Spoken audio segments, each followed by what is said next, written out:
সকলকে আমার চ্যানেলে ওয়েলকাম। আমি দিলীপ। আমি হিস্ট্রি সিরিজ শুরু করেছি। আমি হিস্ট্রি সিরিজটা পুনম দালাল দাইয়া থেকে প্রাচীন এবং মধ্যটা পড়াচ্ছি, আর আধুনিকটা পড়াবো স্পেকট্রাম থেকে। আজকে আমাদের chapter political and cultural development during 200 BC to 300 C, মানে 200 খ্রিস্টপূর্বাব্দ থেকে 300 খ্রিস্টাব্দ পর্যন্ত। আমাদের এইটার মধ্যে, এই ডিউরেশনের মধ্যে আমরা যে ডাইনাস্টি গুলো আমরা পড়বো, ওই ডাইনাস্টি গুলো হচ্ছে শুঙ্গ ডাইনাস্টি, ইন্দো গ্রিক, শক, পার্থিয়ান, কুষাণ এবং সাতবাহন। ভেরি ভেরি ইম্পর্টেন্ট আমাদের প্রাচীন হিস্ট্রি ক্ষেত্রে এই সমস্ত ডাইনাস্টি গুলোর ক্ষেত্রে। এর আগে আমরা দেখেছি, আগের লেকচারে আমি মৌর্য সাম্রাজ্য সম্বন্ধে পড়িয়েছি। মৌর্য সাম্রাজ্যের শেষ সম্রাট বৃহদ্রথকে হত্যা করেন তার সেনাপতি, ব্রাহ্মণ সেনাপতি পুষ্যমিত্র শুঙ্গ। তাকে হত্যা করে শুঙ্গ বংশ প্রতিষ্ঠা করেন। পুষ্যমিত্র শুঙ্গের আমরা ছবি এগুলো নেট থেকে ডাউনলোড করেছি। এই ধরনের ছিলেন পুষ্যমিত্র শুঙ্গ। শুঙ্গ ডাইনাস্টি প্রতিষ্ঠা করেন। তোমরা সাথে সাথে নোট করবে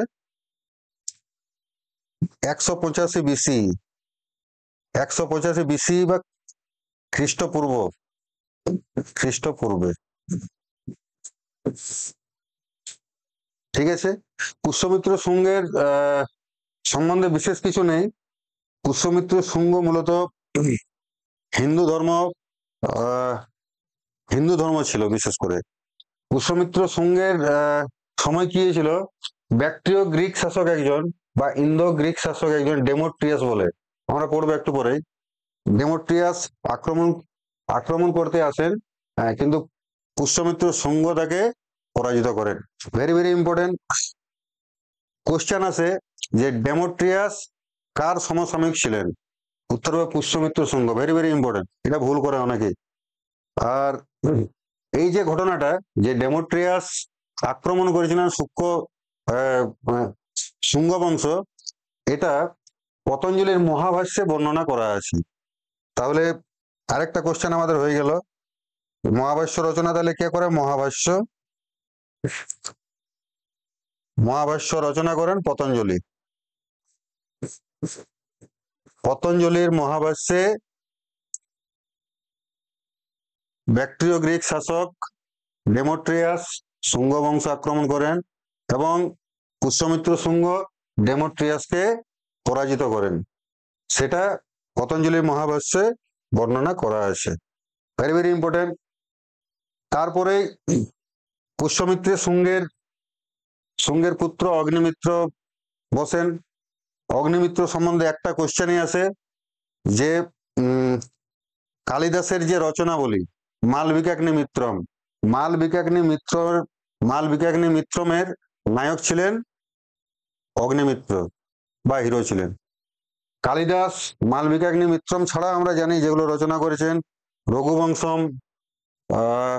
রঘুবংশম, কুমার সম্ভবম, অভিজ্ঞান শকুন্তলম, মেঘদূতম, এগুলো রচনা করে কালিদাস। তাহলে এটা তোমরা নোট করে নিতে পারো যে কালিদাস মেঘদূতম, বাংলায় লিখছি মেঘদূতম, মালবিকাগ্নি মিত্রম যেটা আমরা পড়লাম এখন, মালবিকাগ্নি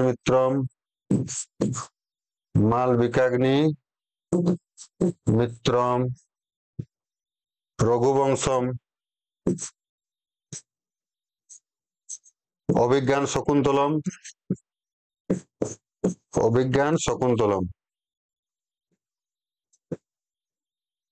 রচনা করেন। মালবিকাগ্নি মিত্রমের নায়ক হলেন অগ্নিমিত্র। মালবিকাগ্নি মিত্রম একটা ঘটনা আছে, এই ঘটনাটাই যেটা মালবিকাগ্নি মিত্রমে আছে, যে সেই সময়তে অশ্বমেধ একটা যজ্ঞ হতো, রাজারা করতো। অশ্বমেধ যজ্ঞের শেষে একটা ঘোড়াকে ছেড়ে দেওয়া হতো। যজ্ঞের শেষে মানে ঘোড়াতে একটা ত্রিশূলকে গরম করে ঘোড়ার পিছনে লাগানো হতো, তার ওই ত্রিশূলের ছবি উঠে যেত গরমের জন্য। ঘোড়াটাকে ছাড়া হতো, ওই ঘোড়াটা যত দূর পর্যন্ত যে রাজ্যগুলো অতিক্রম করত সেই সেই রাজ্যগুলো তার আন্ডারে ধরে নেওয়া হতো। কোন রাজ্য যদি সেই ঘোড়াটাকে আটকাতো তাহলে সেই শাসক দ্বারা ওই রাজ্য আক্রমণ করা হতো। ওই ঘোড়াটাকে জবন সম্প্রদায় আটকেছিল, অগ্নিমিত্রের ঘোড়াটাকে। তখন অগ্নিমিত্রের পুত্র বসুমিত্র জবনদের আক্রমণ করেন এবং জবনদেরকে হারান। এইবারে অগ্নিমিত্র সম্বন্ধে এতটুকু জানলেই যথেষ্ট। অগ্নিমিত্রের পরে আরেকজন রাজা আছে ভাগাভদ্র বলে। ভাগাভদ্র অতটা ইম্পর্টেন্ট নয়, কিন্তু ভাগাভদ্রের সময় একটা ঘটনা ঘটেছিল যে ব্যাক্ট্রিয় গ্রিক শাসক তক্ষশিলার ব্যাক্ট্রিয় গ্রিক শাসক। আর তোমরা ম্যাপে দেখতে পাচ্ছি এইটা ছিল শুঙ্গ বংশ, ওই মগধের আশেপাশে, মগধ পাটলিপুত্রের আশেপাশে। ভাগাভদ্রের সময় একটা ব্যাক্ট্রিয় গ্রিক শাসক, তক্ষশিলার ব্যাক্ট্রিয় গ্রিক শাসক, যার নাম ছিল, এটা লিখে নাও তোমরা, অ্যান্টি আলকিদাস। এটা ইম্পর্টেন্ট নয়। অ্যান্টি আলকিদাস একজনকে শুঙ্গ রাজবংশে পাঠিয়েছিলেন অ্যাম্বাসেডর হিসাবে, যার নাম ছিল হেলিওডোরাস। এইটা ইম্পর্টেন্ট। অ্যান্টি আলকিদাসের অ্যাম্বাসেডর ছিলেন হেলিওডোরাস। এটা লিখে নাও, হেলিওডোরাস।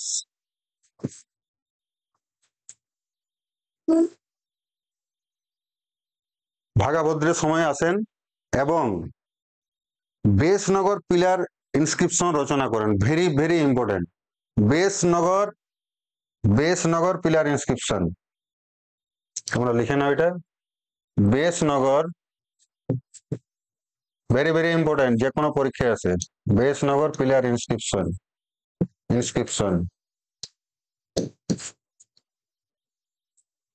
সব থেকে আগে দেখতে হবে এটা কোথায় আছে। এটা মধ্যপ্রদেশের বিদিশা বলে একটা জায়গা আছে, বিদিশাতে অবস্থিত। কোথায় আছে? মধ্যপ্রদেশে।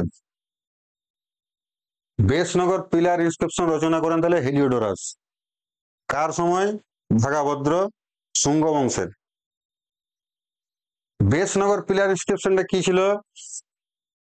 বৈষ্ণবিজম, ঠিক আছে, বৈষ্ণব ধর্মের উপর এটা রচিত ছিল। বৈষ্ণবিজম, যার দেবতা কে ছিলেন? বেশনগর পিলার ইনস্ক্রিপশনে যেটা রচনা করা হয়েছিল, দেবতা ছিল বাসুদেব বা ডাইটি। মানে দেবতা, বাসুদেব বা কৃষ্ণ আমরা বলতে পারি। আর শুঙ্গ বংশের শেষ রাজা, লাস্ট রুলার, ফার্স্ট এবং লাস্ট অবশ্যই আমাদেরকে জানতে হবে। লাস্ট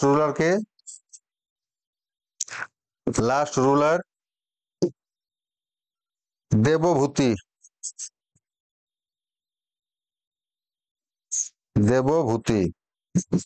তাহলে শুঙ্গ বংশের ডিউরেশনটা যদি আমরা দেখি, 185 বিসি থেকে 148 বিসি।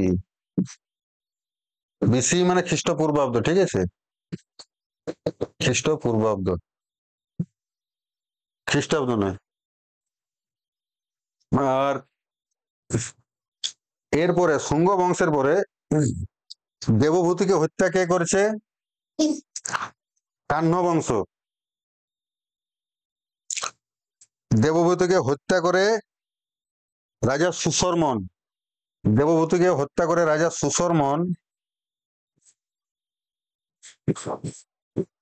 সুশর্মন কাহ্ন বংশ প্রতিষ্ঠা করেন। কাহ্ন বংশ প্রতিষ্ঠা করেন। তাহলে মগধের সাম্রাজ্যটা যদি আমরা দেখি, ষোড়শ মহাজনপদ যা তো ছিল, তাহলে সব দিকে আগে মৌর্য, এটা পরপর সাজাতে বলে। সব দিকে আগে ছিল মৌর্য। এইভাবে তোমরা যদি পড়ো তাহলে কখনো ভুলবে না এই সাল বা আরো কিছু, ঠিক আছে? মৌর্য, শুঙ্গ, তারপরে কান্ন, এখনো পর্যন্ত, ঠিক আছে? মৌর্য, শুঙ্গ, কান্ন। কান্ন বংশ কিছুদিনই ছিল, বেশি ইম্পর্টেন্ট সেরকম কিছু নাই। আর এই সরি, সুশর্মান ছিল না, এটা এটা একটু ভুল হয়ে গেছে। বাসুদেব কান্ন, বাসুদেব কান্ন এর নাম ছিল, বাসুদেব কান্ন, বাসুদেব কান্ন। যদি কেউ লিখেছো এটা একটু এটা কারেকশন করে নেবে। বাসুদেব কান্ন, বাসুদেব কান্ন কান্ন বংশ প্রতিষ্ঠা করেন। কান্ন বংশ বিশেষ এটা সেই ধরনের কোনো ইতিহাস নাই। আর মৌর্য, শুঙ্গ, কান্ন হলো কান্ন বংশের পরে শেষ রাজা, কান্ন বংশের শেষ রাজা ছিলেন সুশর্মন। কান্ন বংশের শেষ রাজা ছিলেন সুশর্মন। সুশর্মন, এই সুশর্মনকে হত্যা করেন সিমুক। সাতবাহন বংশ প্রতিষ্ঠা করেন, সুশর্মনকে হত্যা করে। সুশর্মনকে হত্যা করেন সিমুক। সাতবাহন বংশের প্রতিষ্ঠাতা সুশর্মনকে হত্যা করেন সিমুক এবং সাতবাহন বংশ প্রতিষ্ঠা করেন। তাহলে মৌর্য, শুঙ্গ, কান্ন, সাতবাহন, এটা পরপর সাজাতে বলে, ঠিক আছে? আর এই সময়ে কি হয়, এইটা তো মানে আমরা যদি ম্যাপে দেখি যে এইখানে শুঙ্গ, কান্ন, পরবর্তীকালে সাতবাহন আরেকটুকু নিচে নামে এইখানে। সেই সময়ে কি হয়, এই সেম সময়ে সেম ডিউরেশনে ইন্দো গ্রিক বা শক, পল্লব বা পার্থিয়ান, হ্যাঁ, তারাও সাথে সাথে সাম্রাজ্য বিস্তার করেন। এখন কি হয়, কাহ্ন বংশের পরে তার যে কাহ্ন বংশ পর্যন্ত মানে পাটলিপুত্র বা মগধ ছিল ভার কেন্দ্র। সেই সময় যখন কাহ্ন বংশ দুর্বল ছিল, সেই সময় তার ভার কেন্দ্রটা এখান থেকে শিফট হয়ে উত্তর পশ্চিমাংশে শিফট হয়ে যায়, তার যে ভার কেন্দ্রটা। এইবারে আমাদের দেশি রাজ্য তাহলে ছিল শুঙ্গ, কান্ন, সাতবাহন। বাকি যেগুলো ছিল সেইগুলো ছিল বিদেশি শক্তি। যেমন সব দিকে আমরা আলোচনা করবো, সব দিকে ব্যাকট্রিয় গ্রিক বা ইন্দো গ্রিক। ব্যাকট্রিয় গ্রিক বা ইন্দো গ্রিক আমরা যদি ছবিতে দেখি, এই জায়গাতে ছিল শুঙ্গ ডাইনাস্টি, সাতবাহন ছিল নিচে এইখানটাতে, সাতবাহন এম্পায়ার। ব্যাকট্রিয় গ্রিকটা ছিল এইখানটাতে উত্তর পশ্চিমে।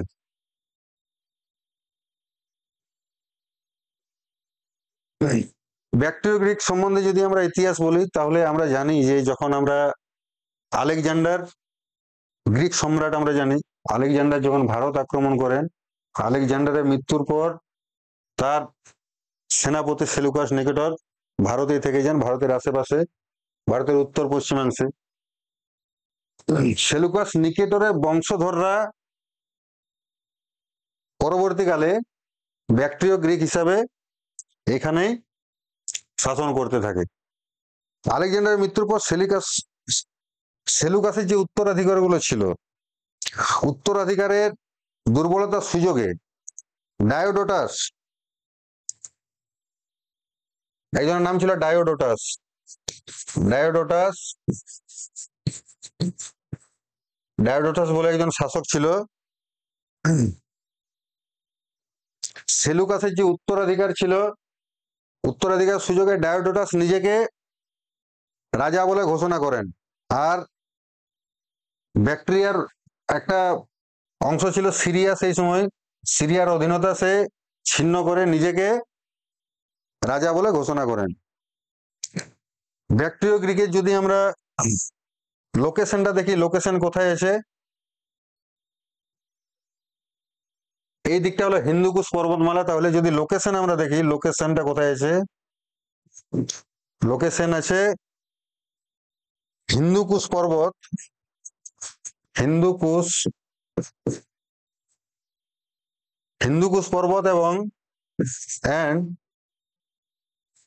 অক্সাস নদী একটা আছে, বা অক্ষু নদী, ঠিক আছে। অক্সাস রিভারের মধ্যবর্তী অঞ্চল হিন্দুকুশ এবং অক্সাস রিভারের, এখানে একটা অক্ষু রিভার আছে, হিন্দুকুশ পর্বত এবং অক্ষু রিভারের মধ্যবর্তী অঞ্চলে ইন্দো গ্রিক বা ব্যাকট্রিয় গ্রিক শাসকরা ছিলেন। এই রাজ্যটাকে বলা হতো বলক, বা এখন যেটা আমরা বলকান রাজ্য বলি, বলক রাজ্য এদের বলা হয়, বলক। এই জায়গাটা বলক রাজ্য। ডায়োডোটাসের উত্তরাধিকারী ডেমোট্রিয়াস, আমরা একটু আগে পড়লাম ডেমোট্রিয়াস, ভেরি ভেরি ইম্পর্টেন্ট এটা, ডেমোট্রিয়াস, ডেমোট্রিয়াস শুঙ্গ বংশ আক্রমণ করেন, একটু আগে না বললাম। ডেমোট্রিয়াস সিন্ধু উপত্যকা প্রথম জয় করেন, মানে তাহলে ব্যাকট্রিয় গ্রিকদের মধ্যে সর্বপ্রথম যদি কেউ ভারত আক্রমণ করে সেটা হচ্ছে ডেমোট্রিয়াস, ঠিক আছে।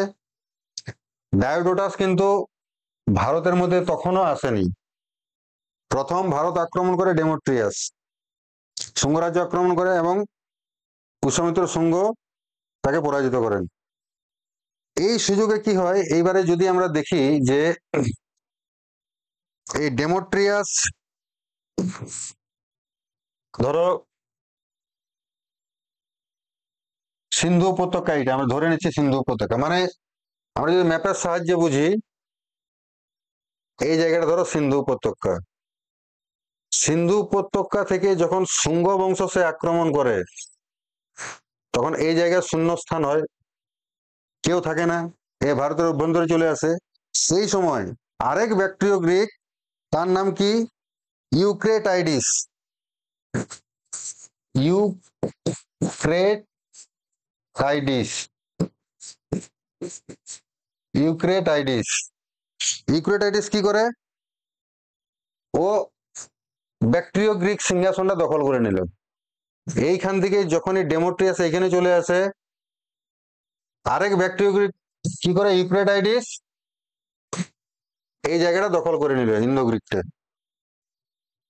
এইবার কি হলো, এই যখন দখল করে নিল তখন এই ডেমোট্রিয়াস ভারতে বসবাস করতে শুরু করে, এই সিন্ধু রিভারের আশেপাশে, আর এখানে যায়নি ডেমোট্রিয়াস, এই ভারতে, মানে তাহলে ইন্দো গ্রিকের একটা শাখা তাহলে এইখানে ঢুকে গেল অলরেডি, এই বসতি স্থাপন করতে লাগলো।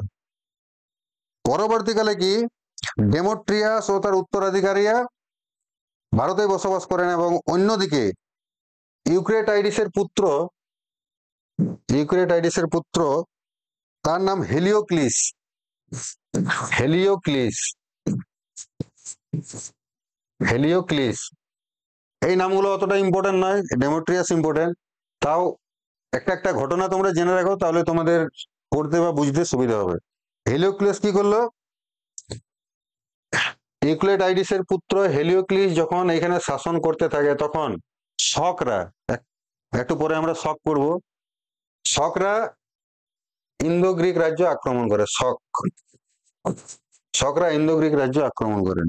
তখন হেলিওক্লিস সেইখান থেকে পালিয়ে ভারতের দিকে চলে আসে।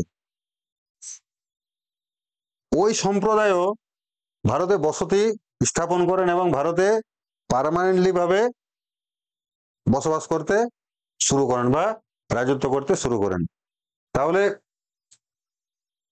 ইন্দো গ্রিকের দুটো শাখা ভারতের অভ্যন্তরে ঢুকে পড়ে। আর এই জায়গাটা পরবর্তীকালে শক রাজারা দখল করে নেন। আর আশা করি বোঝাতে পেরেছি। আর তোমাদের বুঝতে বা কোনো কোশ্চেন যদি তোমাদের মনে হয় অবশ্যই কমেন্টে আমাকে জানাবে। আর পরবর্তীকালে ওই যে আরেকটা শাখা ডেমোট্রিয়াসের যে শাখাটা, এই ডেমোট্রিয়াস তো এখানে চলে আসে। এই শাখাটার যে ডেমোট্রিয়াসের পরে যেটা আসছে সেইটা ভেরি ভেরি ইম্পর্টেন্ট। আমাদের যে কোনো পরীক্ষাতে এটা আসে। তার বংশধর ছিলেন মিনান্দার বলে একজন, মিনান্দার। এইখান থেকে কি কি কোশ্চেন আমি বলে দিচ্ছি ভালো করে, মানে কনফিউজিং জায়গা, বেশিরভাগ স্টুডেন্ট ভুল করে যে মিনান্দার কোন বংশের শাসক ছিলেন। ইন্দো গ্রিক, শক, কুষাণ, পল্লব, এই ধরনের অপশন থাকে। শকের মধ্যে ইন্দো গ্রিকের মধ্যে কনফিউজটা হয়। উত্তর হবে কি ইন্দো গ্রিক শাসক। মিনান্দারকে বলা হয় মিলিন্দ, বলা হয় মিলিন্দ। ঠিক আছে। তার রাজধানী কোথায়, একটা মানে ছোটখাটো কোশ্চেন আমরা সবাই জানি, শিয়ালকোট।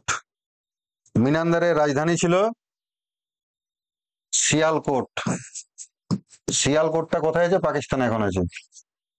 বা সাকল।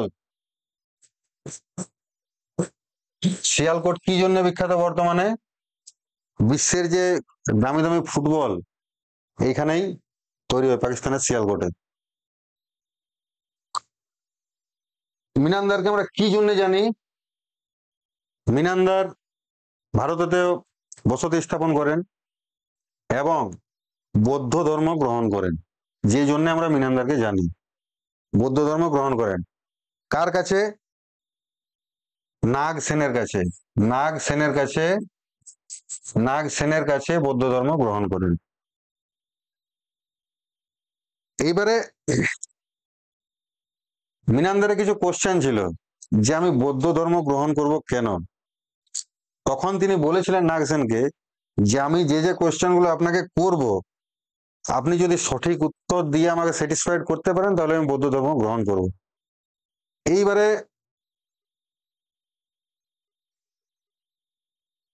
মিনান্দার কোশ্চেন করেন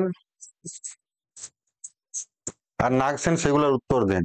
এই যে কোশ্চেন উত্তরের যে পর্বটা, সেটা একটা গ্রন্থ আকারে রচনা করেন নাগসেন, যার নাম Milinda Panho. Milinda Panho, Milinda Panho. Very very important একটা গ্রন্থ, বৌদ্ধ গ্রন্থ। মিলিন্দ পানহোর মধ্যে মিনান্দারের কোশ্চেন এবং নাগসেনের উত্তর, কোশ্চেন উত্তরের নিয়ে একটা গ্রন্থ রচনা।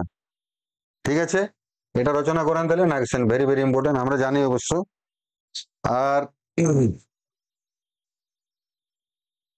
লাস্ট রুলার, এই বংশের লাস্ট রুলার, লাস্ট রুলার ছিলেন হারমায়াস। হারমায়াস, হারমায়াস পার্থিয়ান দ্বারা উৎখাদিত হয়। মানে হারমায়াস এর দুর্বল শাসক ছিলেন। পার্থিয়ান বা আমরা বলি পল্লব, পল্লব নয় পল্লব। হারমায়াসকে উৎখার করেন পার্থিয়ান শাসকরা, পার্থিয়ান শাসক, পার্থিয়ান বা পল্লব হয়ে এলো। ঠিক আছে। ইন্দো গ্রিক শাসকের ইতিহাস আমরা আমরা মূলত মুদ্রা থেকে পাই। তাদের কোনো সেই ধরনের লিখিত কোনো গ্রন্থ বা বই নেই। এই মিলিন্দ পানহো থেকে শুধুমাত্র মিনান্দার সম্বন্ধে আমরা জানতে পাই। বাকি সমস্ত রাজার সমস্ত কিছু ঘটনা আমরা মুদ্রা থেকে জানতে পাই। ভারতে প্রথম স্বর্ণ মুদ্রা প্রচলন করেন ব্যাকট্রিয় গ্রিক বা Indo Greek. Very very important. ভারতে প্রথম স্বর্ণ মুদ্রা চালু করেন ভারতে প্রথম স্বর্ণ মুদ্রা চালু করেন ইন্দো গ্রিক বা ব্যাক্ট্রিয় গ্রিক? কি ইন্দো গ্রিক বা ব্যাক্ট্রিয় গ্রিক? ব্যাক্ট্রিয় গ্রিক প্রথম, ঠিক আছে। ভারতে প্রথম স্বর্ণ মুদ্রা চালু করেন ইন্দো গ্রিক, ব্যাক্ট্রিয় গ্রিক। আর ইন্দো গ্রিকরা আমাদের আর্ট অ্যান্ড লিটারেচার, যেমন আমাদের গান্ধার শিল্প আছে, সেই ধরনের একটা ইন্দো গ্রিকরা আমাদের এখানে একটা নতুন আর্ট অ্যান্ড লিটারেচার রীতি ভারতে চালু করেন। তার নাম হচ্ছে হেলেনিস্টিক। ইন্দো গ্রিকরা Hellenistic, very very important, Hellenistic. Hellenistic, হেলেনিস্টিকটা কি? গান্ধার শিল্পের মতন, মানে এটা শিল্প, শিল্প রীতি। হেলেনিস্টিক, হেলেনিস্টিক শিল্প রীতি চালু করেন।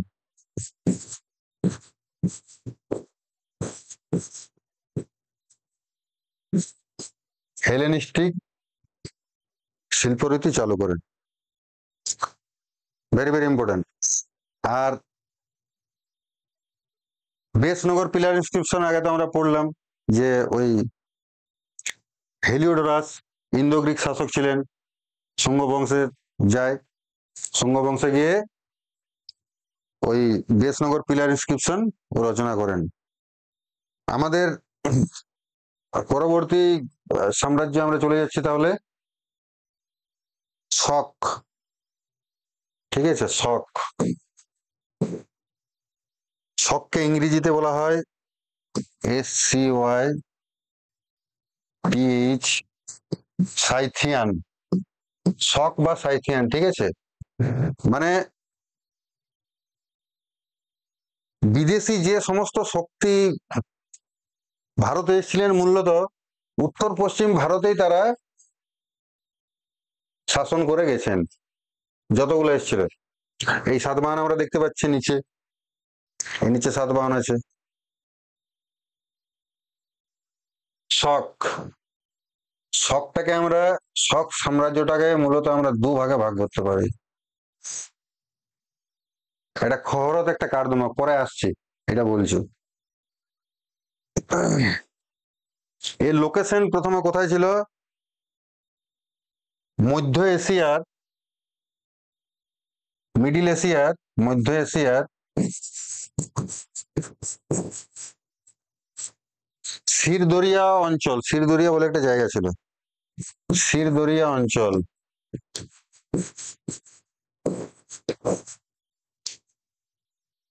মধ্য এশিয়ার শিরদরিয়া অঞ্চল। অত ইম্পর্টেন্ট না এটা। আর সেই সময় বিশেষ করে এশিয়াতে, বিশেষ করে ওই চীনের আশেপাশে কিছু ট্রাইব ছিল, উপজাতি। সেই ট্রাইব গুলোর মধ্যে শক্তিশালী একটা উপজাতি ছিল ইউচি জাতি, ইউচি ট্রাইব, ইউচি, ইউচি। এই শব্দটা আমরা সব জায়গাতে পাবো, অনেক জায়গাতে, কুষাণ বংশে পাবো, শক বংশে পাবো। ইউচি জাতি দ্বারা বিতাড়িত হয়ে শকরা ভারতের দিকে চলে আসে, ঠিক আছে। তারা এই শক সম্প্রদায় কিন্তু খুব শক্তিশালী ছিলেন, ব্যাক্ট্রিয় গ্রিক থেকে ওরা শক্তিশালী ছিল। সেই সময় ব্যাক্ট্রিয় গ্রিক যতগুলো অঞ্চল ছিল সমস্তগুলা শকরা আধিপত্য বিস্তার করেন। ওই ব্যাক্ট্রিয় গ্রিক ওই যা যা অঞ্চল ছিল। আর শক রাজা ছিলেন, প্রথম শক রাজা ছিলেন, প্রথম রাজা ছিলেন মহেশ বা মোগা, মহেশ বা মোগা।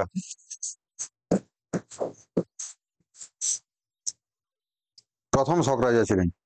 এইবারে শকরা, শকদের মূলত 5টি শাখা ছিল। 5টি শাখার মধ্যে ভারতে বিশেষ করে যে 2টি শাখা আধিপত্য বিস্তার করেছে, মূলত যেগুলো আমাদের ভারতীয় ইতিহাসে যাদের নিয়ে আলোচনা করা আছে, সেই 2টি শাখা হলো খহরত, ভেরি ভেরি ইম্পর্টেন্ট, খহরত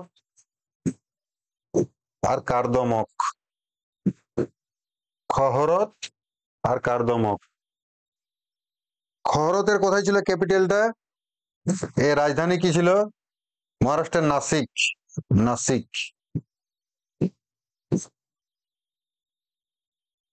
আর কার্দমকের কোথায় ছিল? উজ্জয়িনী। উজ্জয়িনী, উজ্জয়ন বা উজ্জয়িনী। মানে এই যে শক সাম্রাজ্যটা আছে, এইখানটাতে ছিল খহরত আর নিচে ছিল কার্দমক। ঠিক আছে, এইবারে খহরত বংশের সর্বশ্রেষ্ঠ সম্রাট ছিলেন Nahapana. Very very important, Nahapana. Nahapana. নহপানকে গৌতমীপুত্র সাতকর্ণী পরাজিত করেন। এই নিচে সাতবাহন আছে, তার নিচে সাতবাহন আছে। সাতবাহন সম্রাট গৌতমীপুত্র সাতকর্ণী এই নহপানকে পরাজিত করেন। কিন্তু কার্দমকের সর্বশ্রেষ্ঠ সম্রাট হলেন Rudradaman. Very very important, Rudradaman. Rudradaman.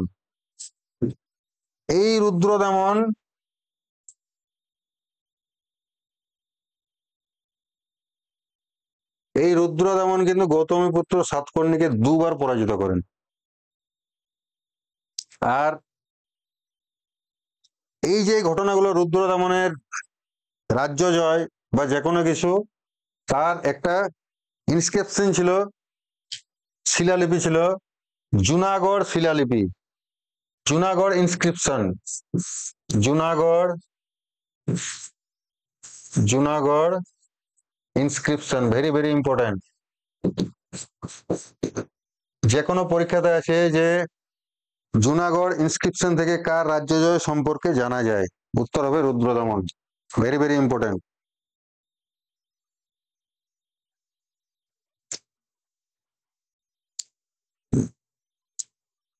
এটা হয়ে গেল।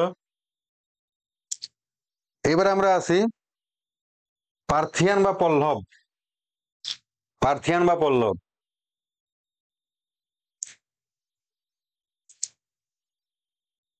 শকদের পরাজিত করে পার্থিয়ানরা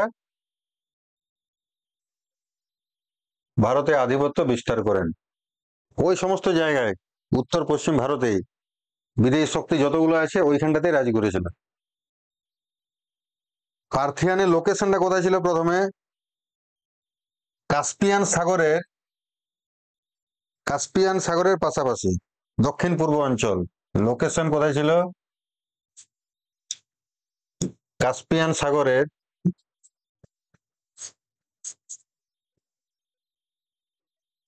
দক্ষিণ পূর্ব অঞ্চল।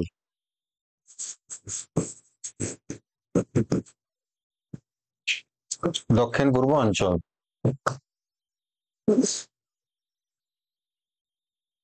পার্থিয়ার বংশের একটাই উল্লেখযোগ্য রাজা, এইটাই আছে যে কোনো পরীক্ষাতে, তার নাম হচ্ছে গন্ড ফার্নিস।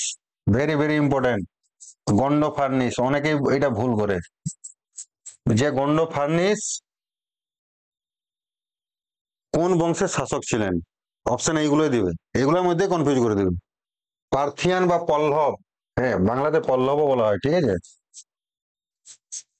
পার্থিয়ান বা পল্লব বংশের শাসক ছিলেন গন্ড ফার্নিস। এই গন্ড ফার্নিসের সময়ে যীশু খ্রিস্টের শিষ্য সেন্ট টমাস ভারতে আসেন। যীশু খ্রিস্টের শিষ্য, ভেরি ভেরি ইম্পর্টেন্ট, এই গন্ড ফার্নিসের সময়ে যীশু খ্রিস্টের শিষ্য, যীশু খ্রিস্টের শিষ্য, নিজস্ব শিষ্য ছিল সেন্ট টমাস। সেন্ট টমাস বা থমাস, সেন্ট টমাস ভারতে আসেন। Very very important line. আর পার্থিয়ান বংশের রাজাটা বিশেষ করে ইম্পর্টেন্ট। পার্থিয়ান বংশকে ধ্বংস করেন তাহলে কুষাণ বংশ, পরবর্তীকালে কুষাণ বংশ আসছে। পার্থিয়ানের পরে তাহলে কুষাণ বংশ আসছে। কুষাণ বংশ, কুষাণ বংশ মূলত কি ছিল? এই কুষাণ এম্পায়ার আমরা দেখতে পাচ্ছি, ভেরি ভেরি ইম্পর্টেন্ট। এই যতগুলো পড়ালাম তার থেকে সব দিকে আমরা ম্যাপ অনুযায়ী যদি দেখি, এত দূর পর্যন্ত কুষাণ বংশটা ছিল, এই কুষাণ এম্পায়ার, আরেকটু এতটা ছিল। ভারতের বিস্তীর্ণ অঞ্চলটা কুষাণ বংশ কিন্তু দখল করেছিল বা আধিপত্য বিস্তার করেছিল। কুষাণ বংশ মূলত চীনের ইউচি জাতি, একটু আগে বললাম ইউচি জাতি, ওইখান থেকে ইউচি জাতি কর্তৃক বিতাড়িত হয়ে ভারতের দিকে চলে আসে এবং ভারতে কুষাণ সাম্রাজ্য প্রতিষ্ঠা করেন। লোকেশন কোথায় ছিল? চীনের লোকেশন, হ্যাঁ ইউচি জাতি প্রথমে যেখানে ছিল, লোকেশন চীনের উত্তর পশ্চিমাংশ, চীনের উত্তর পশ্চিমাংশ থেকে বিতাড়িত হয়ে ভারতে প্রবেশ করেন। প্রতিষ্ঠাতাকে, কুষাণ বংশের প্রতিষ্ঠাতা যদি বলে, এখানটা কনফিউজ থাকে, কুষাণ বংশের প্রতিষ্ঠাতা যদি বলে তখন হবে কুজল কোদভিশেষ, কুজল কোদভিশেষ, কুজল বা প্রথম কোদভিশেষ, প্রথম কোদভিশেষ, কোদভিশেষ। কিন্তু যদি বলা হয় ভারতে, ভারতে কুষাণ বংশের প্রতিষ্ঠাতাকে, মানে কুষাণ বংশ যখন প্রতিষ্ঠাতা হয় তখন ভারত আক্রমণ করে নাই, ভারতের বাইরেই কুষাণ বংশ প্রতিষ্ঠাতা হয়, কিন্তু ভারতে কুষাণ বংশের প্রতিষ্ঠাতাকে, তখন উত্তর হবে ভীম কোদভিশেষ বা দ্বিতীয় কোদভিশেষ, ভীম কোদভিশেষ বা দ্বিতীয় কোদভিশেষ, কোদভিশেষ। এটা গেল ভারতে। দুটা সম্পূর্ণ আলাদা কোশ্চেন। কুষাণ বংশের প্রতিষ্ঠাতা বললে প্রথম কোদভিশেষ বা কুজল কোদভিশেষ, ভারতে কুষাণ বংশের প্রতিষ্ঠাতা হলে ভীম কোদভিশেষ বা দ্বিতীয় কোদভিশেষ। তারপরে আসছে কনিষ্ক। কনিষ্ক সম্বন্ধে আমরা জানি ভালোভাবেই। 78 খ্রিস্টাব্দে, 78 খ্রিস্টাব্দে সিংহাসনে বসেন এবং শকাব্দ প্রচলন করেন। শকাব্দ, এইটা শকাব্দ প্রচলন করেন 78 খ্রিস্টাব্দ, খ্রিস্টপূর্ব নয়। অপশন এমনি দেই, শকাব্দ প্রচলিত হয় 78 বিসি, বিসি না 78 সি, বিসি মানে খ্রিস্টপূর্বাব্দ আর সি মানে খ্রিস্টাব্দ, ঠিক আছে? উত্তর হবে 78 খ্রিস্টাব্দ। 78 খ্রিস্টাব্দে কনিষ্ক সিংহাসনে বসেন। কনিষ্ক চীন সম্রাট হতি, হতি বলে একজন ছিল, চীন থেকে যেহেতু এসেছিল, চীনরা আক্রমণ করেছিল কনিষ্কের সাম্রাজ্যকে। চীন সম্রাট হতি, হতি এর সেনাপতি প্যানচাও বলে একজন ছিল, প্যানচাও, প্যানচাও, প্যানচাও কুষাণ সাম্রাজ্য আক্রমণ করেন এবং কনিষ্ককে পরাজিত করেন। এই কনিষ্ককে পরাজিত করেন। রাজধানী কোথায় ছিল? রাজধানী, ক্যাপিটাল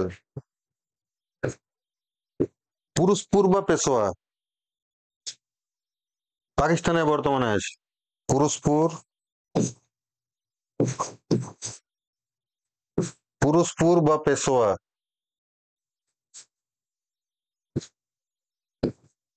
পুরুষপুর বা পেশোয়া। কনিষ্ককে বলা হয়তো দ্বিতীয় Ashoka, second Ashoka, second Ashok.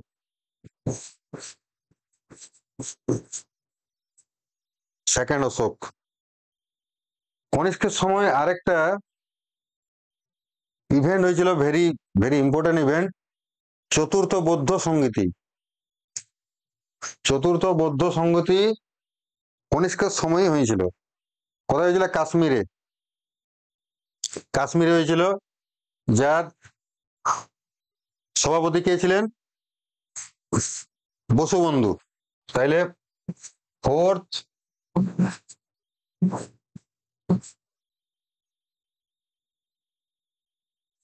Buddha council কনিষ্কের সময় হয়েছিল কাশ্মীরে।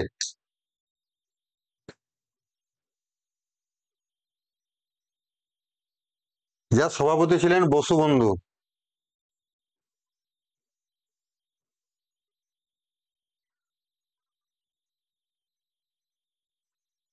কনিষ্কের সভাকবি অনেকগুলো ছিলেন, ভেরি ভেরি ইম্পর্টেন্ট। মানে কনিষ্কের সময় বহুত কিছু ইভেন্ট হয়, তার কিছুগুলো সভাকবি ছিলেন, বিশেষ করে অশ্ব ঘোষ, অশ্ব ঘোষ, অশ্ব ঘোষ, নাগার্জুন। বহুত ধরনের কোশ্চেন হতে পারে যে অশ্ব ঘোষ, নাগার্জুন কার সময় ছিলেন। চরক, চরক, বসুমিত্র প্রভৃতি ছিলেন। বসুমিত্র। অশ্ব ঘোষ রচনা করেন বুদ্ধচরিত, আমরা জানি বুদ্ধচরিত। নাগার্জুন রচনা করেন মাধ্যমিক সূত্র, মাধ্যমিক সূত্র। আর শত সহস্রিকা প্রজ্ঞা পারমিতা, শত সহস্রিকা প্রজ্ঞা পারমিতা। মাধ্যমিক সূত্রকে বলা হতো, আইনস্টাইন যে রচনা করেন থিওরি অফ রিলেটিভিটি, সেইটা সম্বন্ধেই ছিল। মানে থিওরি অফ রিলেটিভিটি সম্বন্ধে আইনস্টাইনের আগেই, নাগার্জুন আগেই রচনা করেছিলেন এটা। আইনস্টাইনের theory of relativity, theory of relativity, relativity. পরবর্তীকালে আইনস্টাইন থিওরি অফ রিলেটিভিটি রচনা করে সারা বিশ্বে খ্যাতি অর্জন করেন। কিন্তু আমাদের ভারতের নাগার্জুন থিওরি অফ রিলেটিভিটি সম্বন্ধে আগেই আলোচনা করেছেন। বসুমিত্র রচনা করেন, চরক রচনা করেন সশ্রুত,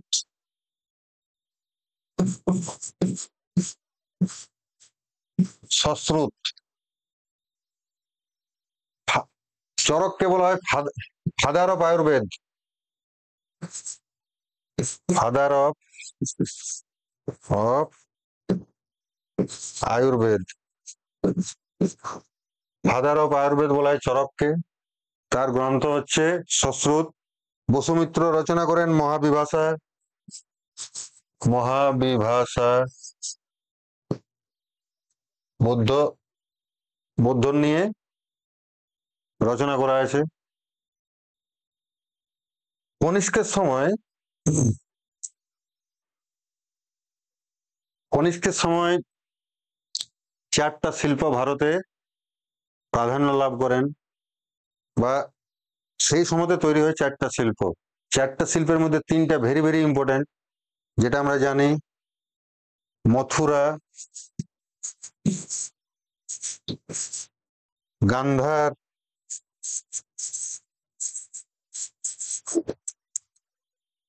আর অমরাবতী। অমরাবতী। আরেকটা ছিল সারনাথ।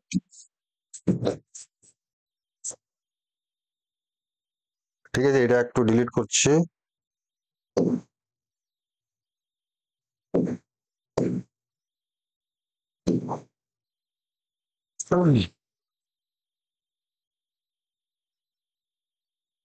তাহলে যদি আমরা একটু আলোচনা করি তিনটা শিল্পরীতি সম্বন্ধে, তাহলে গান্ধার আমরা লিখে নিচ্ছি, তাহলে তোমরা নোট করো, মথুরা আর অমরাবতী, বিশেষ করে অমরাবতী,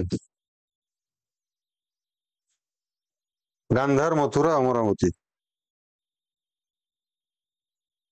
গান্ধার শিল্পটা সম্পূর্ণ ভারতীয় শিল্প ছিল না। কনিষ্করা যেহেতু বাহির থেকে এসেছিল, বা সেই সময় শক, ইন্দো গ্রিক, মানে তার মধ্যে বিদেশি ভাবধারাও ছিল, সেই জন্যে গান্ধার শিল্পের মধ্যে মূলত কি কি ছিল? গ্রিক, রোমান আর ইন্ডিয়ান।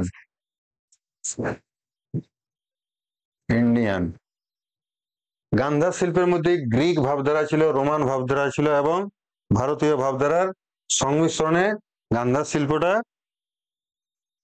ফ্লোরিশ হয় ভারতে। বিশেষ করে উত্তর পশ্চিমাঞ্চলে গান্ধার শিল্পটা দেখা গিয়েছিল। কাশ্মীর ওই আশেপাশটা, তক্ষশিলা ওই দিকটা বিশেষ করে গান্ধার শিল্পটা ছিল। মথুরা শিল্প যেটা ছিল, মথুরা মানে আমরা উত্তরপ্রদেশে যে মথুরা আছে সেই জায়গাটাতে ফ্লোরিশ করেছিল। মথুরাটা ছিল সম্পূর্ণ ভারতীয়, ইন্ডিয়ান। আর অমরাবতীটাও ছিল ইন্ডিয়ান, সম্পূর্ণ ভারতীয়। অমরাবতী শিল্পটা কোথায় হয়েছিল? অন্ধ্রপ্রদেশে, সাতবাহন বংশ যেখানে ছিল, অন্ধ্রপ্রদেশে। গান্ধার শিল্প কোথায় ছিল? নর্থ ওয়েস্টার্নে। এখন তো বলে দিলাম, তাও তোমরা লিখে নাও, নর্থ ওয়েস্টার্ন। মথুরা শিল্প কোথায় ছিল? মথুরা বা ইউপি, যেখানে ছিল ইউপি, ঠিক আছে। আর অমরাবতী ছিল অন্ধ্রপ্রদেশ, অন্ধ্র।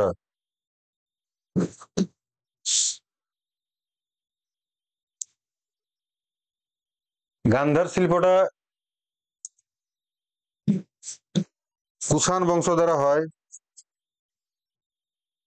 মথুরা শিল্পটা কুষাণ বংশের দ্বারা হয়, আর অমরাবতী শিল্পটা সাতবাহন রাজারা তৈরি করেন। সাতবাহন, এই দুটা কুষাণ বংশ করে। গান্ধার শিল্প মূলত সম্পূর্ণ টোটালি ছিল বুদ্ধিজম,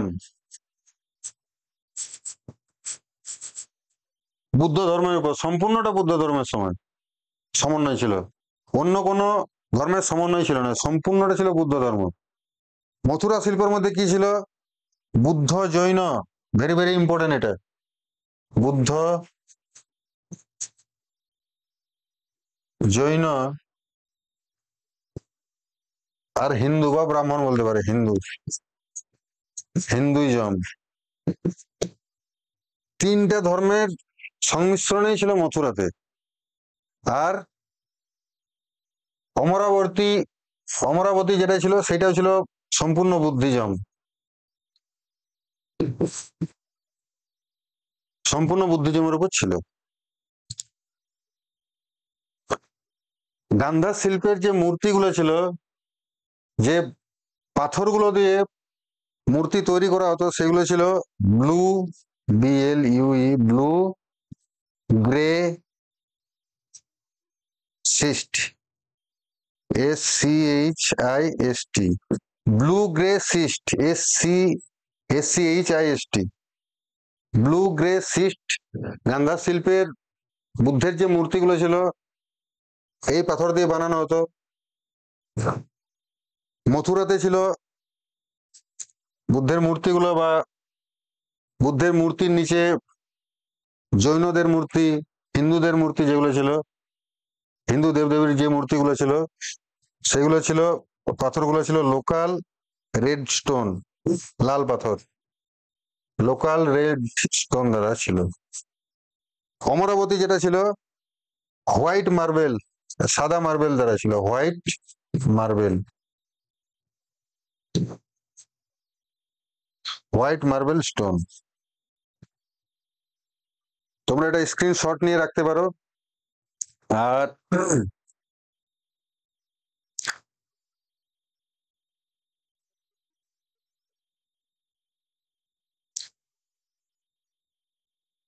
কুষাণ বংশকে বলা হয় কি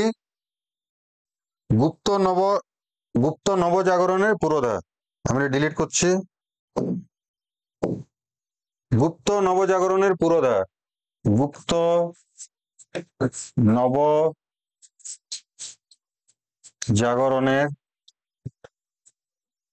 জাগরণের পুরোধা মানে অন্য কিছু না, মানে কুষাণ বংশের পরে যে গুপ্ত বংশ আছে, গুপ্ত বংশের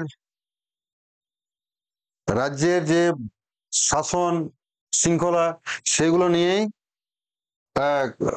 গুপ্ত বলছি, কুষাণ বংশের যে শাসন শৈলী বা তার যে রাজ্য শাসন করার পদ্ধতি সেগুলোই গুপ্ত যুগে প্রচলিত হয়েছিল। সেই জন্য গুপ্ত যুগে কুষাণ যুগে বলা হয় গুপ্ত নবজাগরণের পুরোধা।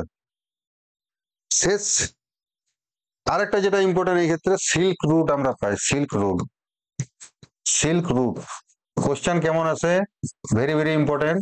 সিল্ক রুটটা কিন্তু এখনো বর্তমানে আছে, কিছুদিন আগেও এটা চর্চার মধ্যে এসেছিল। সিল্ক রুটটা আছে যে সিল্ক রুট যখন তৈরি হয় ভারতে সেই সময় কোন শাসক ছিলেন? উত্তর হবে Kanishka. Very very important. Silk রুটটা যদি আমরা দেখি, চায়না থেকে শুরু হয়েছে, চায়না, সেন্ট্রাল এশিয়া, সিল্ক রুটটা কিন্তু এখনো আছে। সেন্ট্রাল এশিয়া, তারপরে আফগানিস্তান, আফগানিস্তান, তারপরে ইরান দিয়ে রোম বা ইতালি। সিল্ক রুট যখন তৈরি হয় এই সেন্ট্রাল এশিয়াটা ছিল কনিষ্কের আন্ডারে, কনিষ্কের আন্ডারে, কনিষ্কের আন্ডারে ছিল সেন্ট্রাল এশিয়াটা। সিল্ক রুট সেন্ট্রাল এশিয়াটাকে কন্ট্রোল করতো কনিষ্ক। Very very important. আর আরেকটা ইনস্ক্রিপশন আছে যেটা কনিষ্কের সাথে রিলেট করে, এটা লিখে নাও, রাবাতক ইনস্ক্রিপশন, রাবাতক ইনস্ক্রিপশন, ইনস্ক্রিপশন, রাবাতক ইনস্ক্রিপশনে কনিষ্কর রাজ্য জয় সম্বন্ধে বর্ণনা করা হয়েছে। রাবাতক ইনস্ক্রিপশন রিলেটস টু, লিখে নাও তোমরা, রিলেটস টু কনিষ্ক। হলো। আর কনিষ্কের হেডলেস স্ট্যাচু মানে হেডলেস স্ট্যাচু, আমরা যেটা আশিকি সিনেমাতে যেটা ওই মানে হেড নেই, শুধুমাত্র ঢাকা দেওয়া আছে, শুধুমাত্র হেডলেস স্ট্যাচুটা কোথায় আছে?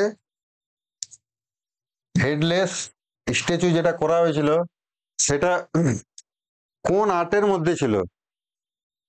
অপশন থাকে কি কি, Gandhara, Mathura, Amaravati, Sarnath. Very very important. Headless স্ট্যাচুটা ছিল মথুরা আর্ট, মথুরা আর্টের মধ্যে ছিল, Mathura art. Very very important, এটা অনেকেই ভুল করে, হেডলেস স্ট্যাচু বললেই দিয়ে দিবে গান্ধার। গান্ধার শিল্পের মধ্যে এটা ছিল না। কনিষ্কের হেডলেস স্ট্যাচু যেটা সেটা মথুরা আর্টের মধ্যে ছিল। শেষ রাজা, লাস্ট রুলার,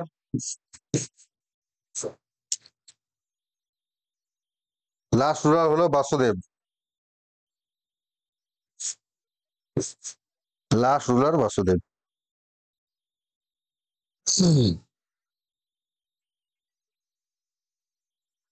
তারপরে কুষাণ বংশের পরে আরেকটা যে আমরা এটা গান্ধার ইটা আছে, ক্ষত্রপ মহাক্ষত্রপের যেটা ওই ওয়েস্টার্ন ক্ষত্রপ, এটা তো আমাদের আলোচনা হয়ে গেছে। সাতবাহন বংশ এবার আসছে। সাতবাহন বংশ এইখানটাতে আছে আমাদের কৃষ্ণা গোদাবরীর মাঝে যেটা আছে সাতবাহন বংশ। সাতবাহন বংশের প্রতিষ্ঠাতা কান্য বংশের শেষ সম্রাট, আমরা একটু আগে বললাম কান্য বংশের শেষ সম্রাট সুশর্মনকে হত্যা করে সিমুক সাতবাহন বংশ প্রতিষ্ঠা করেন। তাহলে প্রতিষ্ঠাতা প্রতিষ্ঠাতা সাতবাহন বংশ, সাতবাহন বংশ প্রতিষ্ঠাতা সিমুক, রাজধানী ভেরি ভেরি ইম্পর্টেন্ট প্রতিষ্ঠান বা পৈঠান, প্রতিষ্ঠান বা পৈঠান, প্রতিষ্ঠান বা পৈঠান। এটা ডাব্লিউবিসিএস কোশ্চেন আসছিল যে কোন বংশের রাজারা প্রথম ব্রাহ্মণদের নিঃশর্তে ট্যাক্স ফ্রি, মানে নিঃশর্তে মানে ট্যাক্স ফ্রি ভূমিদান প্রথা প্রচলন করেন?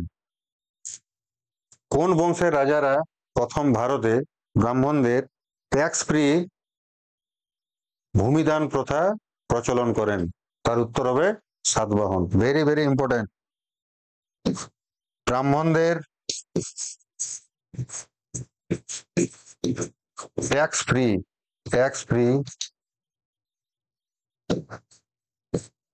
ভূমিদান প্রথা প্রথম প্রচলন করেন।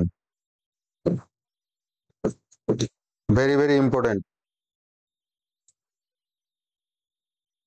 সিমুকের পরবর্তী বংশধর প্রথম সাতকর্ণী, প্রথম সাতকর্ণী উল্লেখযোগ্য রাজা, মানে সাতবাহন বংশের প্রথম উল্লেখযোগ্য রাজা প্রথম সাতকর্ণী। প্রথম সাতকর্ণী যেটা ছিল, যে সব থেকে যেটা পড়ে নানাঘাট শিলালিপি, নানাঘাট মহারাষ্ট্রে আছে, নানাঘাট শিলালিপি, নানাঘাট কোশ্চেন পড়ে রানাঘাট শিলালিপি, নানাঘাট শিলালিপি, নানাঘাট শিলালিপি সম্বন্ধে কার রাজ্যজয় সম্পর্কে জানা যায়? কনফিউজ হয় প্রথম সাতকর্ণী এবং গৌতমীপুত্র সাতকর্ণীর মধ্যে। উত্তর হবে প্রথম সাতকর্ণী, এটা ভুল করে। নানাঘাট শিলালিপিটা রচনা করেন প্রথম সাতকর্ণীর রানী, রানী নয়নিকা, রানী নয়নিকা, রানী নয়নিকা,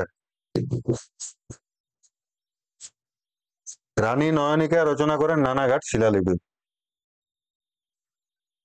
তার রাজত্বকাল সম্পর্কে, তার যুদ্ধ জয় সম্পর্কে নানাঘাট শিলালিপি থেকে জানা যায়। Very very important. আরেকটা, কলিঙ্গরাজ খারবেলের ছিল হাতিগুম্পা শিলালিপি। কলিঙ্গরাজ খারবেল কোথায় ছিল? উড়িষ্যাতে যেটা ছিল, খারবেল বংশ যেটা ছিল কলিঙ্গরাজ খারবেল।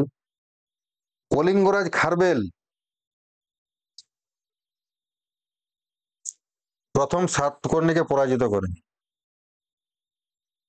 এই যে কলিঙ্গরাজ খারবেল প্রথম সাতকর্ণীকে পরাজিত করেন, এটার বিবরণ জানা যায় হাতিগুম্পা শিলালিপি থেকে। হাতিগুম্পা শিলালিপি, হাতিগুম্পা শিলালিপি কোথায় আছে? উদয়গিরি খণ্ডগিরি, যদি তোমরা ঘুরতে যাও ভুবনেশ্বরের সামনে, উদয়গিরি খণ্ডগিরির সামনে হাতিগুম্পা শিলালিপি। মানে হাতিগুম্পা নামটা এই জন্য হয়েছে, মানে পাহাড় কেটে মানে হাতি টাইপের, হাতির সুর টাইপের, মানে তুমি যদি বাইরের দিক থেকে দেখো মনে হবে যেমন একটা হাতি দাঁড়িয়ে আছে। হাতিগুম্পা শিলালিপি ওই জন্য নাম।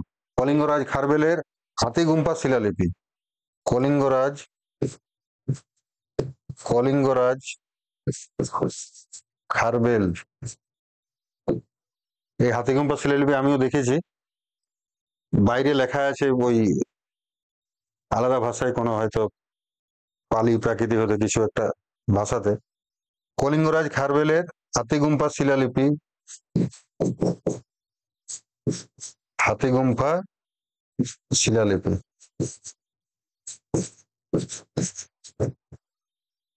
হাতিগুম্ফা শিলালিপিতে তিনি যে প্রথম সাতকর্ণীকে হারিয়েছিলেন সেই সম্বন্ধে লেখা আছে। আর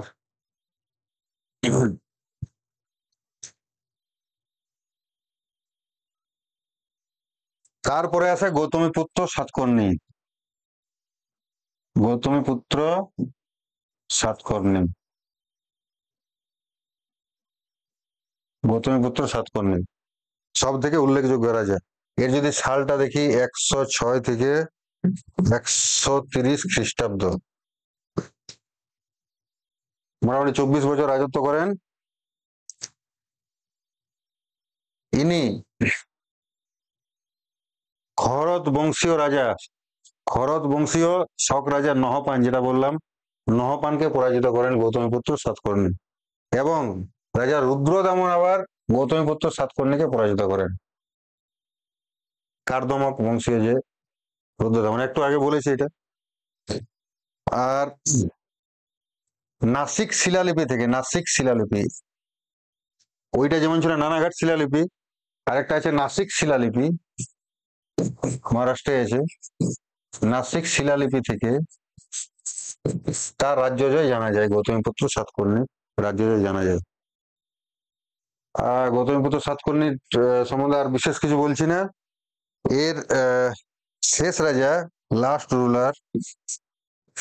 রুলার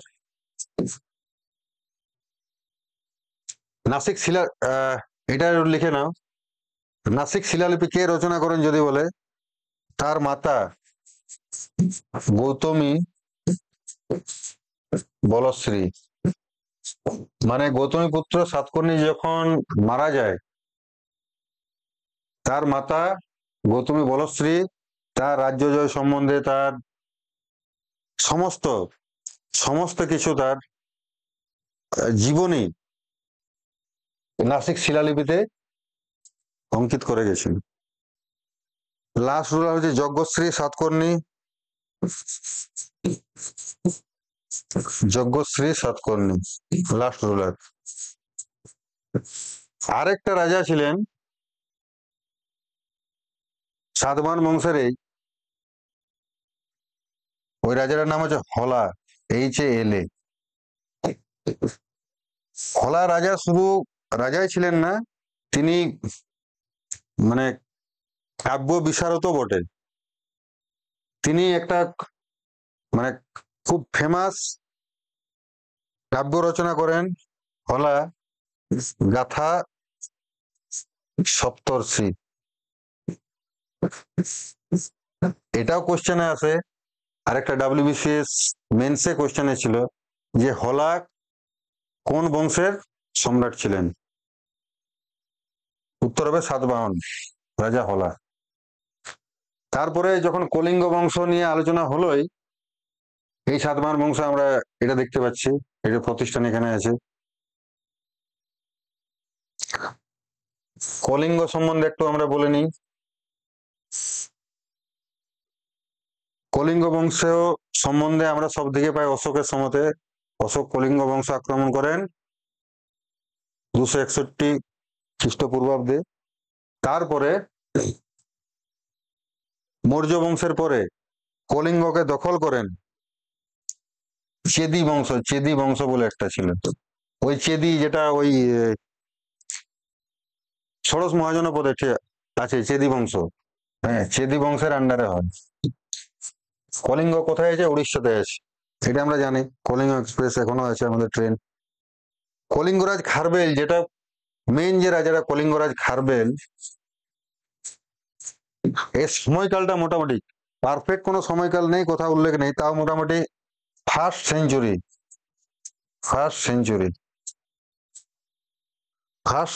BC। BC মানে খ্রিস্টপূর্বাব্দ, ফার্স্ট সেঞ্চুরি BC। ইনু খারবেল ভিক্ষু রাজা নামে ভিক্ষু রাজা নামে পরিচিত ছিলেন। খুব দয়ালু ছিলেন, দানবীর ছিলেন। ভিক্ষু রাজা নামে ইনি পরিচিত। ইনি palace of Victor, palace of Victor স্থাপন করেন। ভেরি ভেরি ইম্পর্টেন্ট, তোমরা নোট করে নেবে। Palace of Victor, palace of Victor স্থাপন করেন। হাতিগুম্ফা শিলালিপি বললাম তো একটু আগে, হাতিগুম্ফা শিলালিপি, হাতিগুম্ফা শিলালিপি কোথায় আছে? উড়িষ্যায় আছে। উদয়গিরি, লোকেশন হচ্ছে উদয়গিরি। উদয়গিরি, উদয়গিরি কোথায় আছে? ভুবনেশ্বরে। পর্যটন স্থল, আমরা ঘুরতে চলে যাবে একবার। আর খারবেল ছিলেন সেই সময়, খারবেলের সময় বিশেষ করে বৌদ্ধ ধর্ম বিস্তার লাভ করেছিলেন খুব, কিন্তু কলিঙ্গরাজ খারবেল ছিল জৈন ধর্মের, জৈন ধর্ম। কলিঙ্গরাজ খারবেল ছিলেন জৈন ধর্মের লোক। এইবারে আসছে সঙ্গমেজ। সঙ্গমেজ মানে সাউথের, মূলত এই সাউথের, ঠিক আছে। সঙ্গমেজটা একটু আছে, একটু জাস্ট আলোচনা করছি। সঙ্গম, তিনটা সঙ্গম হয়েছিল, তোমরা নোট করে নিতে পারো। কোথায় কোথায় হয়েছিল সেটা ইম্পর্টেন্ট, আর কিছু না।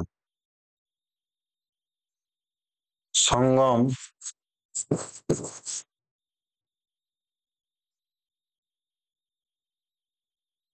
প্লেস কোথায় হয়েছিল, চেয়ারম্যান কে ছিল, অত ইম্পর্টেন্ট নয়, তাও জেনে রাখো। ফার্স্ট সঙ্গম কোথায় হয়েছিল? ফার্স্ট সঙ্গম, সঙ্গম মানে যেমন বৌদ্ধ সম্মেলন ছিল, সেম টাইপের সঙ্গম হয়েছিল দক্ষিণ ভারতে। ফার্স্ট সঙ্গমটা কোথায় হয়েছিল? থেনমাদুরাই, থেনমাদুরাই, থেনমাদুরাই প্লেস, এটি চেয়ারম্যান, চেয়ারম্যান ছিলেন অগস্ত্যা মুনি। ভেরি ভেরি ইম্পর্টেন্ট, অগস্ত্যা মুনি, অগস্ত্যা। সেকেন্ড কোথায় হয়েছিল?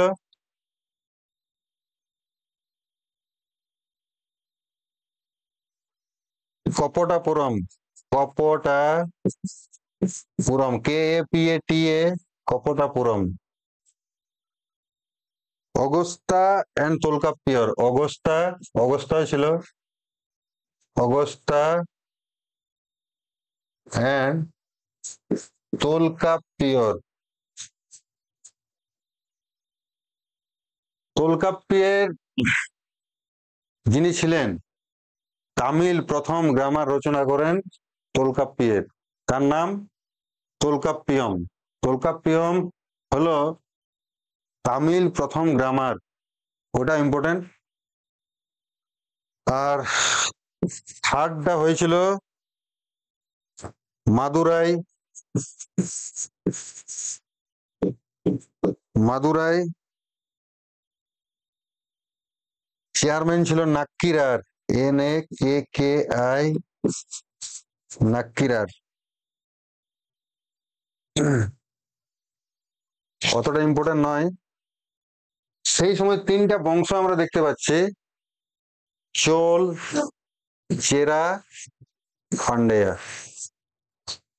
এবারে পরবর্তীকালে যে চোল আমরা বংশ পাই, পরবর্তীকালে যেটা, এইটা সঙ্গমেজের সময় ছিল। ওই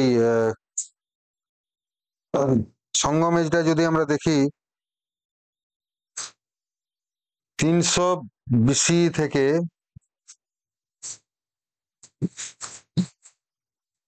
300 CE, মানে 300 খ্রিস্টপূর্বাব্দ থেকে 300 খ্রিস্টাব্দ, তখন যে চোল ছিল, পরবর্তীকালে আবার 800 খ্রিস্টাব্দ থেকে 750 খ্রিস্টাব্দ থেকে আবার যে চোল পরবর্তীকালে, যেটা আমরা চাই রাজেন্দ্র চোল বা আরো যে চোল ছিল, চোল বংশের ইতিহাস আমরা দুবার পাই। সঙ্গম এজের সময় একবার চোল বংশ পাই, আরেকবার পরবর্তীকালে যেটা ওই আমরা রাজেন্দ্র চোল, রাজরাজ চোল যেগুলো আমরা পাই, সেই চোল বংশের ইতিহাস পরবর্তীকালে আছে। 750 খ্রিস্টাব্দ থেকে শুরু হচ্ছে, 750 খ্রিস্টাব্দের পর থেকে 800 900 এই খ্রিস্টাব্দ পর্যন্ত। প্রথম যে সঙ্গম এজের মধ্যে যেটা আমরা পাই চোল, চেরা, পান্ডেয়া, সেটা সম্বন্ধে আমরা বিশেষ তো নেই, কিন্তু যেটা যেটা পড়ে, তোমরা সেটা একটু লিখে নাও। এটা ডিলিট করছি।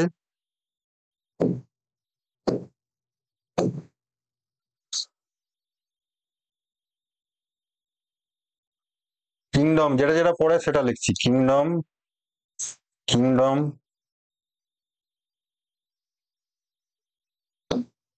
ক্যাপিটাল,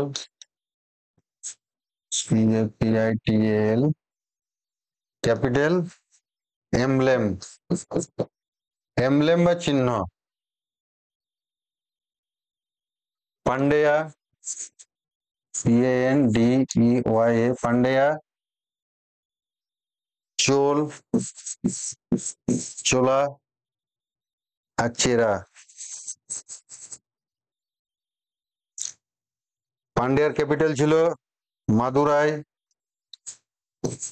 মাদুরাই। চোলার ছিল উরায়ুর, উরায়ুর আগে ছিল উরায়ুর। পরবর্তীকালে চোল বংশ যখন আমরা বলবো তখন রাজধানী আলাদা ছিল, গঙ্গাইকন্ড, চোলপুরম বা আরো যেগুলো আছে পরবর্তী, সেই সময় চোল বংশের রাজধানী ছিল উরায়ুর।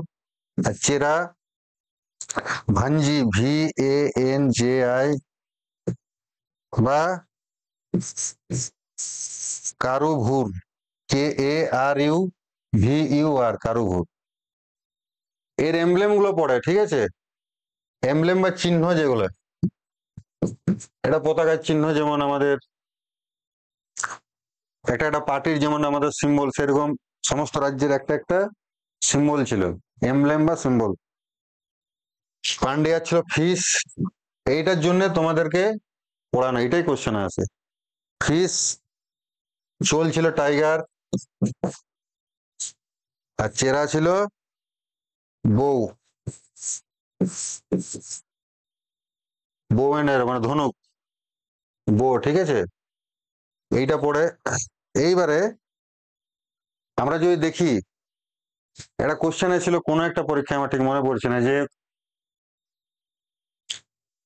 ভারতের সর্বদক্ষিণে কোন রাজবংশটি ছিল? আমরা দেখতে পাচ্ছি পান্ডেয়া। সর্বদক্ষিণে, ভারতের সর্বদক্ষিণে, southern most, southern most, southern most রাজ্যটি হলো পান্ডেয়া। ভেরি ভেরি ইম্পর্টেন্ট, এটা কোন পরীক্ষায় এসেছিল, পান্ডেয়া।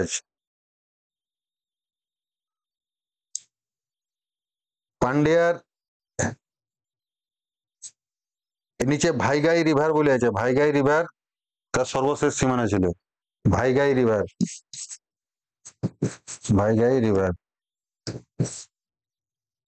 আমাদের আজকের যে চ্যাপ্টার আমরা আলোচনা করলাম, তোমাদের যদি কোনো ডাউট থাকে বা কোনো কোশ্চেন থাকে, অবশ্যই তোমরা কমেন্ট করবে।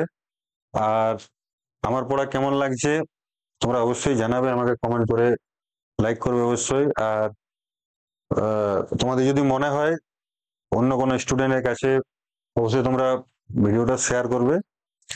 তোমরা সকলেই ভালো থাকো, বিশেষ কিছু বলছি না। ধন্যবাদ সকলকে।